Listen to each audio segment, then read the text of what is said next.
In some other news tonight, last call may come early in Louisville if a Metro Council member has her way.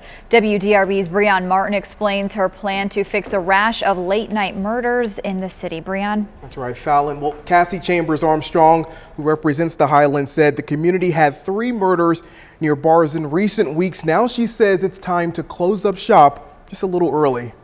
We do need some kind of control. That was the cry from shoppers in the Highlands after the latest late-night murder as bars closed around 4 Sunday morning. Now Councilwoman Cassie Armstrong wants 2 less hours of party time in Louisville, saying she's considering an ordinance to temporarily roll back closing time from 4 a.m. to 2 a.m. We don't have those issues here at our business.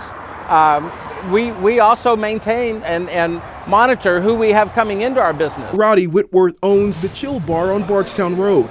He says a change in closing times would be a shot to the city's bar and food scene, still recovering from pandemic closures. And if you think that closing for 2 hours is going to correct the crime problem, I don't understand the logic or the thinking here. Gerstels owner Eric White a bit more understanding. He says forcing bars to stop serving alcohol early has its benefits. I'm all for it. Definitely couldn't hurt in the respect of curbing the uptick in crime. Besides his own business, White expresses concern about Louisville's bar culture. Speaking for us personally, we don't sell that much more alcohol from 2 a.m. to 4 a.m. That's when all our scuffles break out. That's when, the idiot in the corner is throwing up.